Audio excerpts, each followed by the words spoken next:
ناس كتير استغربت ازاي الفيديو اللي فات انا اتكلمت عن عمارة المساجد بدون ما اقول اي امثله، ولكن ده عشان انا مقرر ان شاء الله الفيديو بتاع النهارده هيكون عن اشهر المساجد الموجوده في مصر، وباذن الله برضو الفيديو الجاي هيكون عن اشهر المساجد الموجوده في العالم. خلونا على طول نبدا الفيديو، فاربطوا الاحزمه ويلا بينا.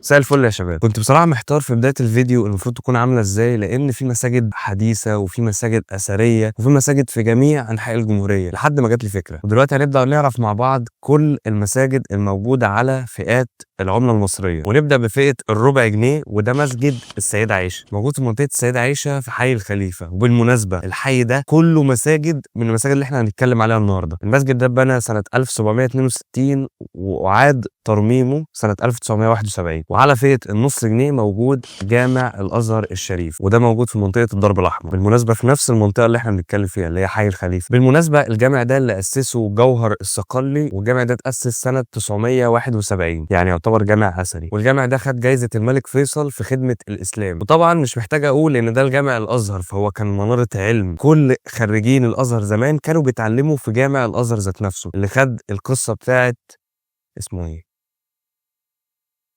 اللي خد القصه بتاعت طه حسين عارف الكلام ده كويس. الجامع مبني على النمط المعماري الفاطمي والمملوكي. فئه الجنيه موجود عليها مسجد قايتباي، وعلى عكس توقعاتك تماما هو مش تبع قلعه قايتباي، يعني مش موجود في اسكندريه، هو موجود في القاهره برضه. وده موجود في حي الجماليه في القاهره، واتبنى سنه 1474، وبرضه مبني على النمط المملوكي. فئه الخمسة جنيه موجود عليها مسجد احمد ابن طولون، موجود في حي السيده زينب. مساحته مع التوسعات الخارجيه توصل ل 6.5 فدان، وده مبني سنه 879 على النمط العباسي. على فئه ال10 جنيه موجود مسجد الرفاعي، وده موجود في منطقه الضرب الاحمر. زي ما قلت لكم المنطقه دي كل المساجد قريبه من بعض، وده اتاسس سنه 1912 على نمط العمارة الإسلامية، واللي عمله المهندس حسين باشا فهمي. لا مش ده.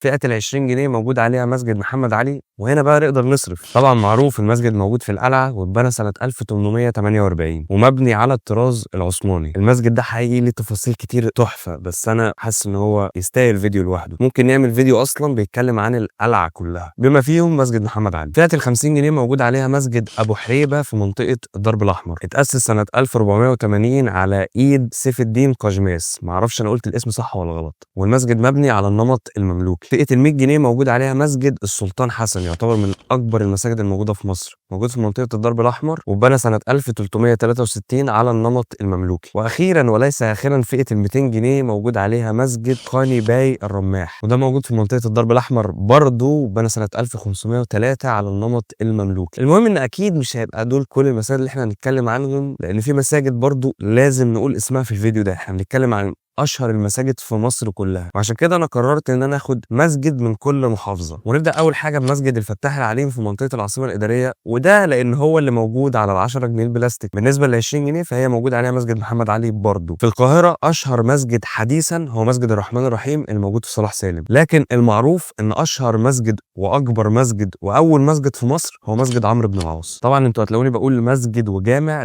ده لان احنا قلنا في الفيديو اللي فات ان كل جامع هو مسجد وليس كل مسجد جامع. فعادي ان الجامع نقول عليه مسجد، بس مش عادي ان المسجد نقول عليه جامع. وجامع عمرو بن العاص معروف جدا في صلاه التراويح في رمضان، بما اننا حاليا في رمضان فكان لازم اقول حاجه زي كده. في محافظه اسكندريه مسجد المرسي ابو العباس، ده طبعا معروف اسما، حتى لو انت ما شفتش شكله قبل كده فانت عارف مسجد المرسي ابو العباس. وفي منطقه الغربيه خاصه طنطا السيد البدوي. اما بالنسبه لمحافظه الجيزه فهي مشهوره بجامع الحصري اللي في 6 اكتوبر. اعرف كده ان اول ما نخش على المحافظات هنبدا نسمع اسماء اولياء. بالنسبه لمحافظه القليوبيه فهو مسجد سيدي عواد. نيجي لمحافظه بورسعيد ودي اشهر حاجه فيها مسجد عبد الرحمن لطفي. محافظه الاسماعيليه مسجد ابو بكر الصديق. محافظه السويس سيدي عبد الله الغريب. معلش انتوا هتلاقوني بقول ايه المحافظات بشكل سريع عشان احنا مش عايزين برضو نطول مده الفيديو، لان الفيديو اللي جاي هيبقى دسم جدا. في البحيره جامع الحبشي في منطقه دمنهور. في محافظه كفر الشيخ مسجد ابراهيم الدسوقي. في محافظه الدقهليه خاصة في المنصورة جامع النصر. مسجد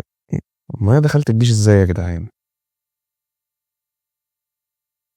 في محافظة الشرقية مسجد سادات قريش. بالمناسبة أنا عايز أي حد من المحافظات اللي إحنا بنتكلم عليها دي، لو في جامع أنا ما قلتوش وهو مشهور في المحافظة بتاعته، يا ريت يكتب لنا تحت في الكومنتات، ولو إن أشك إن حد هيعمل كده. في محافظة المنوفية مسجد سيدي شبل الأسود. محافظة دمياط، ودي المفاجأة بقى، جامع عمرو بن العاص برضه، وده تاني مسجد اتبنى في مصر، لأن أول مسجد هو جامع عمرو بن العاص. إذا أول جامع هو جامع عمرو بن العاص اللي موجود في القاهرة، وتاني جامع هو جامع عمرو بن العاص اللي موجود في دمياط. في محافظة الفيوم المسجد المعلق. في محافظة بني سويف مسجد السيدة حورية. نخش بقى شوية على محافظات الصعيد. في المنيا مسجد سيدي أحمد الفولي. في أسيوط مسجد السلطان الفرغل. في سوهاج مسجد سيدي عارف. في قنا مسجد سيدي عبد الرحيم القناوي، هي مكتوبة القنائي بس هو معروف سيدي عبد الرحيم القناوي. في الأقصر مسجد أبو الحجاج الأقصري. في أسوان مسجد الطابية. في محافظة البحر الأحمر مسجد الميناء الكبير في الغردقة، ومسجد أبو الحسن الشاذلي في مرسى علم. أنا أصلا كل ده فاكر إن الغردقة دي محافظة ومرسى علم دي محافظة تانية، معرفش إن الاتنين البحر الأحمر. في محافظة مطروح مسجد العوام، وده أشهر مسجد في مطروح، كل الناس عارفاه، يعني هو أيقونة المدينة بمعنى أصح. حتى الناس اللي هي بتسوق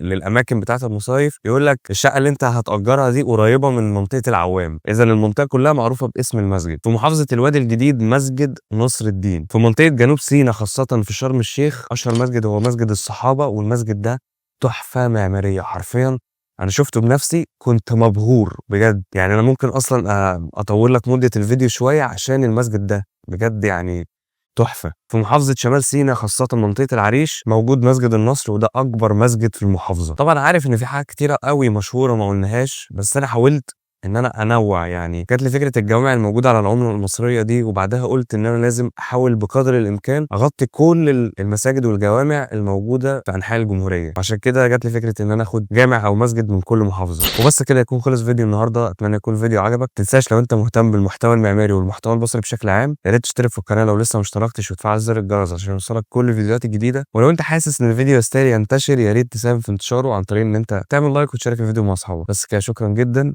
سلام.